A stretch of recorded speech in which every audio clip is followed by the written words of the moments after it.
দেবীর আসন নিতে আবার আমি তোমার সামনে দাঁড়িয়েছি। তাই বলি চন্দ্রধর, সব অহংকার করে এবার মোর মুক্তি ধর আর একটা পুষ্প দিয়ে মোর চরণে পূজা কর। আমি শিবের পূজারি, শিবের চরণ ছাড়া পুষ্পাঞ্জলি করি। কেন করবে না?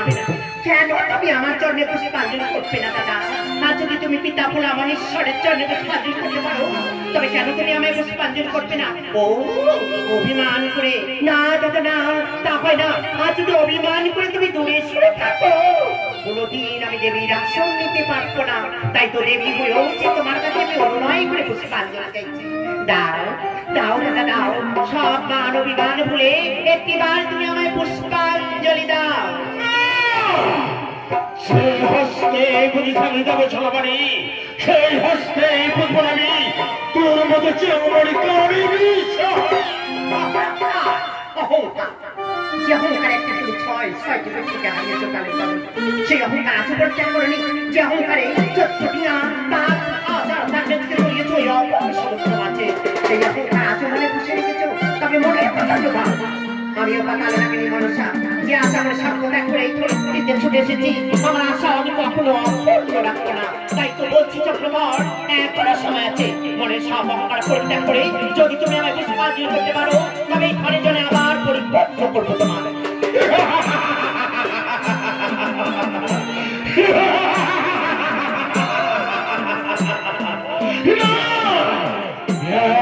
সোনা এক পাশে মান আর তুই পত্থর এই কি করলে চন্দ্রধর? পায়ের সঙ্গে তুলনা করে আবার আমায় করলে অপমান। সইব না, সইব না আপনা। প্রতিশোধ নেব আমি, চরম প্রতিশোধ। আর যদি আমি প্রতিশোধ না নিতে পারি, এই মনসা না চলে যাচ্ছি চন্দ্রধর। তবে মনে রাখি, ক্ষমা করবো না, প্রতিশোধ দিবে তোর পরিষ্ঠপত্রকে আমি করিব সংগ্রাম। ক্ষমতা থেকেই থাকে, রক্ষা কর চন্দ্রধর, রক্ষা কর। তোর পরিষ্ঠপুত্র লক্ষ্মীন্দারকে বা তুই রক্ষা কর।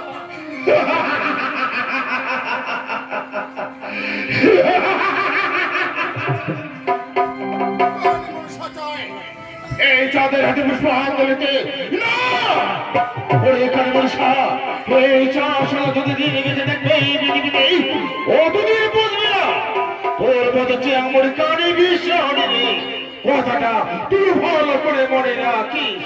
একে কোথায় সরিকা? সরিকা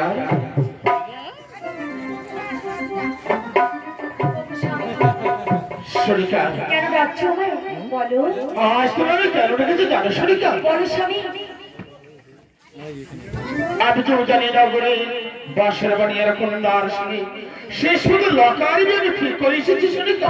বাবা তুমি তো সুন্দর কথা স্বামী, সন্তানের বিবাহ ঠিক করেছো। হ্যাঁ সরিকা, কিন্তু আমি একটা সন্তানের মা, আমার তো কিছু করার আছে স্বামী। বলো সরিকা। তাই আমি তোকে বলছি, সন্তানের শুভ কামনার জন্য আমি মাছ বছরই পুজো করবো, এই আদেশ আমাকে দাও। এই তো ভালো কথা সরিকা। আজ পুত্র মঙ্গল কামনার জন্য তুমি মাছ বছরকে প্রমাণ দিবে আর মিলে গাবের সঙ্গে করে এই চম্পকনগরে নিমন্ত্রণের আয়োজন করি। আজ আমার সন্তানের বিবাহ ঠিক করে এসেছে, তাই আমি সন্তানের মা। আজ আমি মা ছোটকে পুজো দিব, কিন্তু একা কেমন করে চাই। তাই বন্ধু সকলকে সঙ্গে নিয়ে আজ আমি যাবো ছোটে পুজো দিতে। কোথায় মধুমা? ও মধুমা, মধুমা তোমরা চলে এসো, আমাদের পুজোর সময় হয়ে গেল। শাশুড়ি মা, এই তো চলে এসে